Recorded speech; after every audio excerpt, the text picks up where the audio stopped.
Ronnie, Ronnie, Ronnie, Ronnie, Ronnie, Ronnie, Ronnie, Ronnie, Ronnie, Ronnie, Ronnie, Ronnie, Ronnie, Ronnie, Ronnie, Ronnie, Ronnie, Ronnie. My God, we got him. We got him. Do you know how long corrupt Senator Robert Menendez, years and years. I got so much going on right now. It's not even funny. Yeah.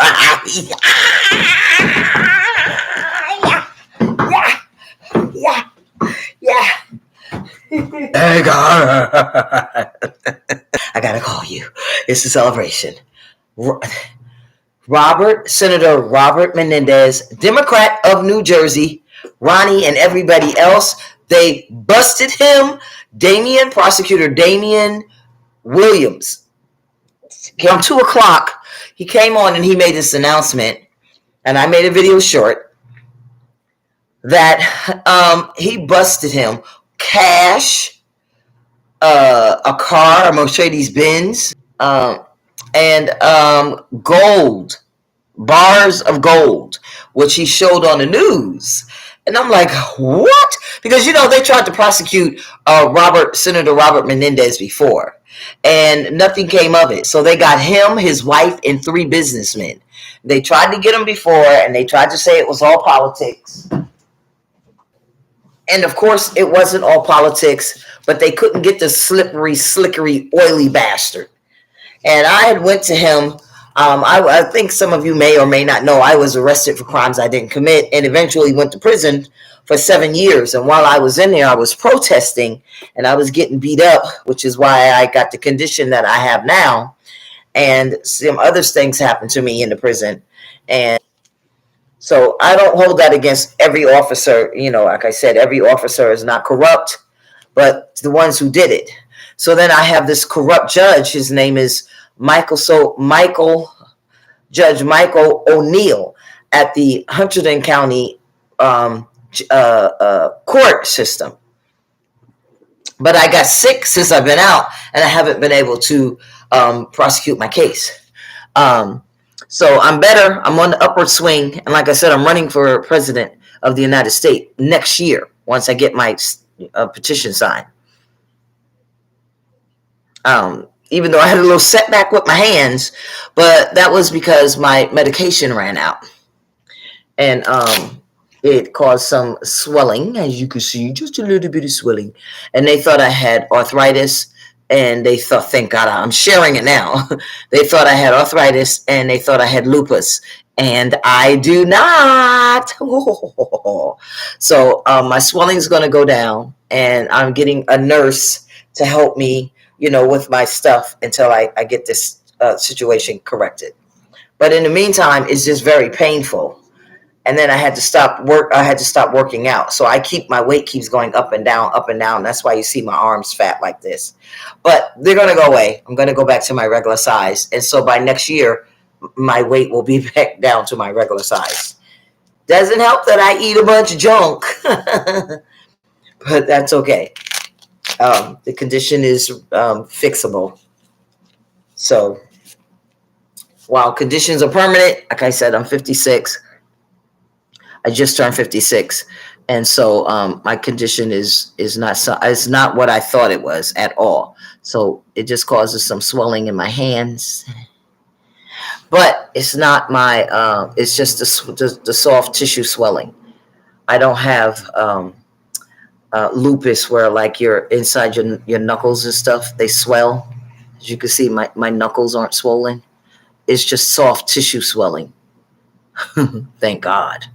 Like right here, it's just swollen, but it's going to go down. So blessed.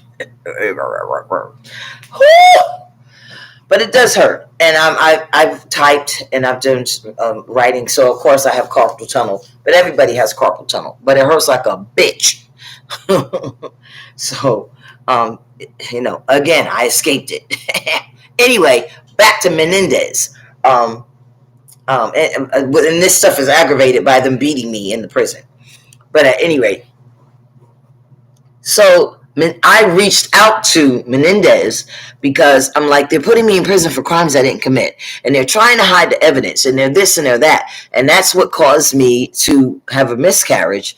They basically murdered my unborn fetus by putting me in prison because I was ordered on bed rest once I conceived my ex and I. Well, he's deceased now, so but I was engaged to be married. So once we conceived, I had to be on strict bed rest. And I reached out to his office, and I written his office, and he wrote me off. You know, like, oh, you're nobody. You're just some black person that's convicted. And I'm like, how dare he? Never did anything in my life. Very active in the community, always advocating and helping people. And so it was like, to a lot of people who knew me, it's like, haha, see, you're always taking up for the police. You're always, in the police face and community of, DARE and community of policing. And now look at these people, they're putting you in prison. That's beside the point. There's bad officers everywhere, but there's also bad senators everywhere. And he's one of them.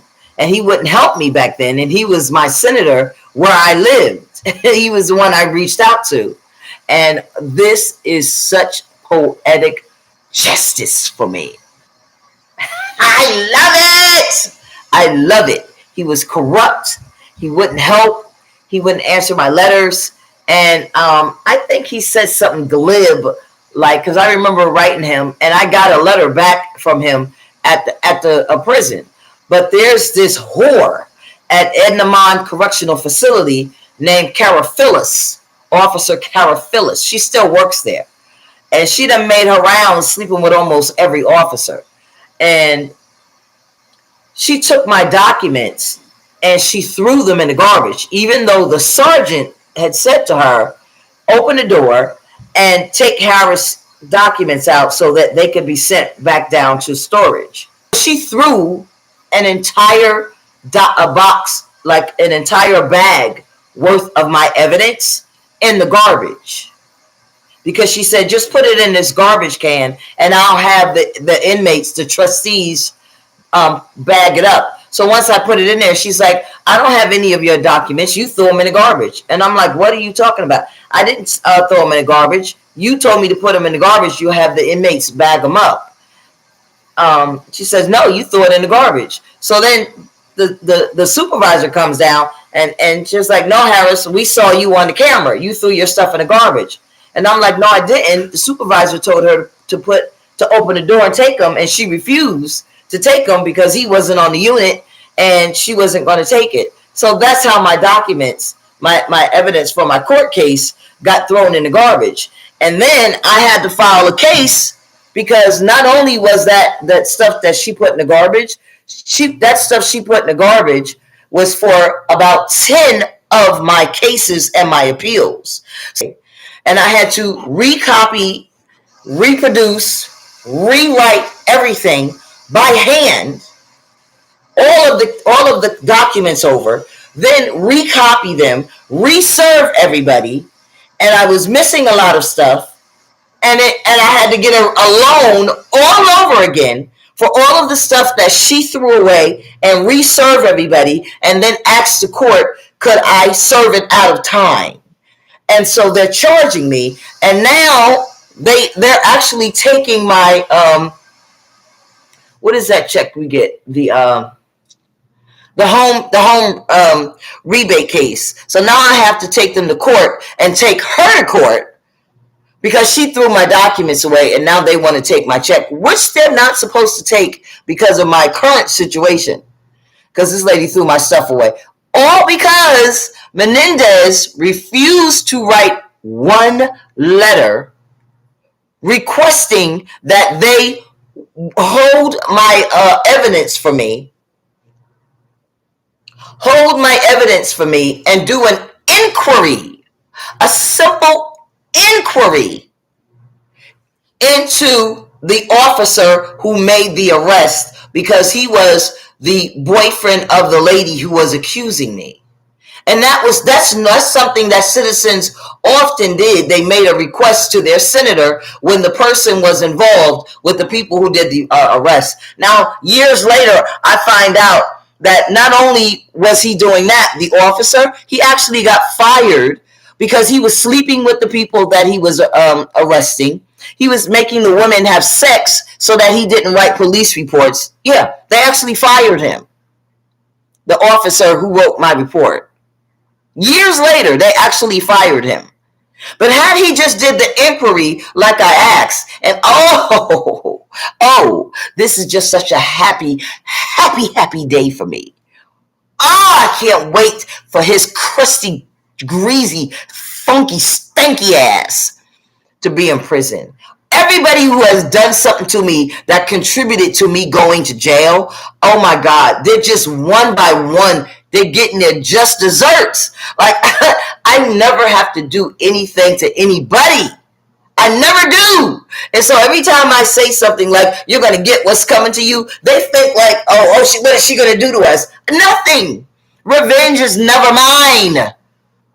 Revenge is never mine. It's not something that I do. I just sit back because you're such a grimy, greasy motherfucker. You're going to do something. You're going to slip up. Your day is coming. It's just like this judge, Judge O'Neill. His name is Michael F. O'Neill. And he's been the judge at Hunterdon County for a long time. And there was a settlement with the women who were raped, and I'm one of the women. And he got rid of all of my charges in my lawsuit. All of my claims in my lawsuit except for one. And I can't understand why, first of all, Governor Murphy is even allowing this to happen, or the senators who said that we could file out of time, we could opt out of the class action and then file individually on our own. And then why is Murphy allowing his deputy attorney generals to go after me and get rid of my claims in my lawsuit? Like, you literally wrote a law that said we could file on our own, and then you had your deputy attorney generals and your attorney generals try to go after me and the ones who opted out. You two-faced son of a bitch. So, like, are you allowing us to pursue the claims?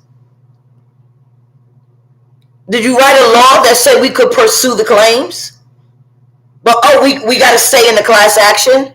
I don't want to stay in the class action because my rapes and my assaults predate the date that you put in the class action. So you did a class action where the majority of the women, if we put in a claim, they're going to deny it, Governor Murphy, because we were raped before 2014. So everybody who was at the prison that was raped before 2014, that agreed to be a part of the settlement, and then you put in a claim, you're not going to be compensated if you were raped before 2014 like I was. If you were sexually harassed before 2014 like I was. So you extended the time for us to put in the claim for the rape and the sexual harassment, but then you put a little gotcha. It had to have happened 2014 or later, you son of a bitch. But then you said, well, you can opt out and you can file your own claim individually, which is literally why the first judge on the case said no to the class action lawsuit, because she literally spelled out all of the women who were at Ednamon Correctional Facility that were raped prior to 2014 are not covered by the class action lawsuit. And then you get this corrupt ass judge in there who removes one of the main people who were raping the women was William Anderson, the administrator, one of the main people who was sexually harassing the women at Edna Mahan Correctional Facility, was William Anderson, the administrator. He did it at Edna Mahan. He did it at the prison over in Newark that they call the Green Mile. And the judge and the attorneys that were representing the women at what's that bastard's name? Barry Oliver is his name. The guy Barry Oliver, he's the attorney. He's the attorney that represented the women. They made this backdoor deal to remove William Anderson. Why? They left in Administrator Sarah Davis, and she wasn't even there when the rapes were going on. But they're suing her. She wasn't even the administrator. So why are you leaving her in the lawsuit? Why are you making her liable for something that William Anderson did in the lawsuit? That makes absolutely no sense to me.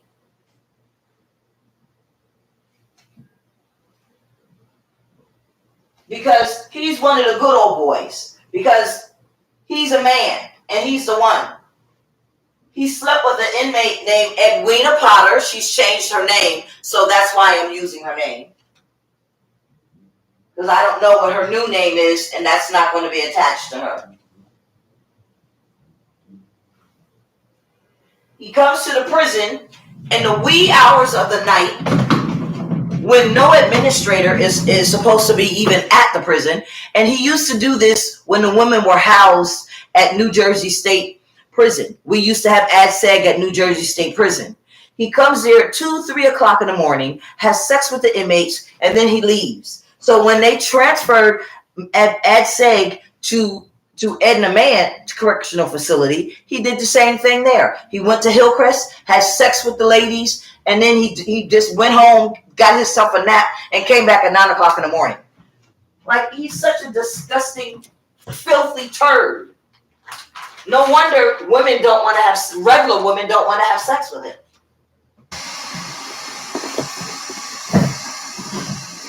But for that reason, that's why they were beating me up, because I was writing to the Department of Justice in Newark.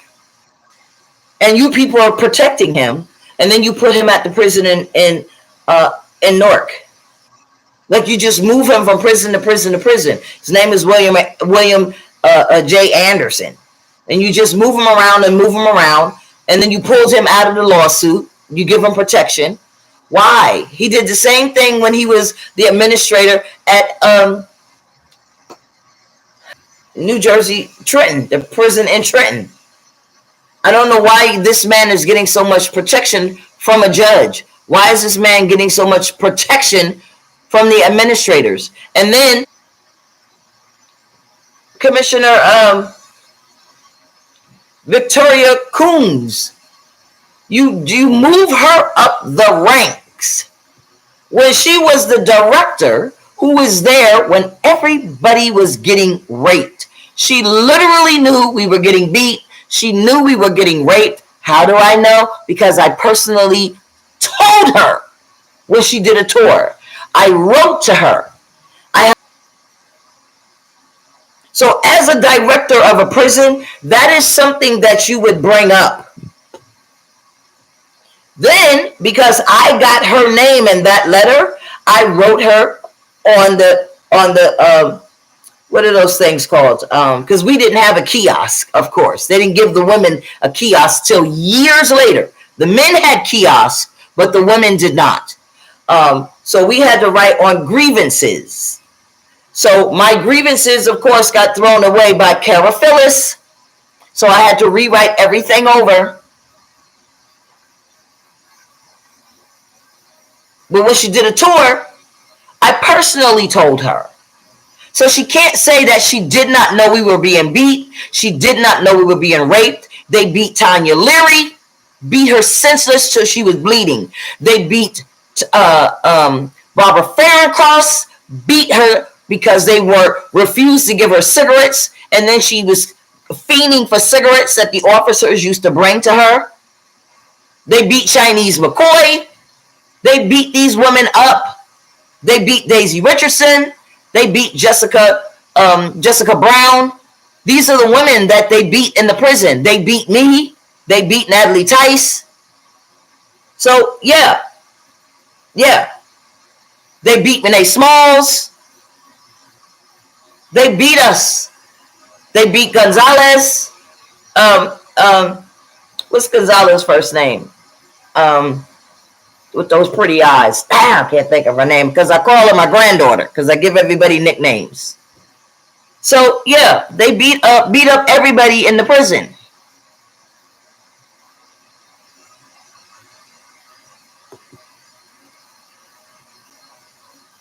And writing to the DOJ, writing to which the letters I have, and them responding back and telling me, oh, gee, these complaints are not complaints that we handle. Really? Women are getting raped. Women are getting beat. And I'm writing to the DOJ, and they send me letters back and say, oh, these aren't things that we handle. Well, now you took the men and you put the men over there. And I'm not talking about the transgender ones. I'm talking about actual men who have no intention on becoming transgender. They have penises, muscles, and mustaches. And they have no intention on transgendering. They're not taking medication. They're not in therapy. They're just over there beating the shit out of the women. They enjoy it. That's why they were sent to prison. That because she didn't want to keep having sex with him, beat her so bad, she had to be taken out and flown out 911. That's how bad he beat her, because she didn't want to have sex with him. But they think, oh, we settled $22 million and it's over with, it's done. Another one got raped and had a baby. Yeah, that's what's going on right now. They think we settled the lawsuit, so this is not happening anymore.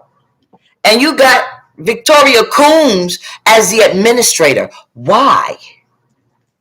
This the same bitch that knew what was going on when they beat our motherfucking ass initially. You done fired one of the sergeants that was there protecting us. His name is Sergeant Anthony Valvano. And y'all got him mixed up in some bullshit and you fired him, and he was one of the ones that was protecting us. Talking about he wrote a false report. Everybody got to write the same goddamn report. Because if you don't write the same report coming from Victoria all the way down, then you get fired from your job. You don't have a choice. Everybody got to write the same report. They started that back when the old white guy was there. Damn, what's his name? Oh, I can't remember his name. But him, Kuhnz, when she was director, Anderson, all of these people hang out together. They know each other from home. They hang in the streets together. Can't think of who the old administrator of Ednamon Correctional Facility was. And then the main person that ties it all together is John Falvey. He sits on the board of trustees, which is a conflict of interest. Board of trustees. He's the director of the disciplinary.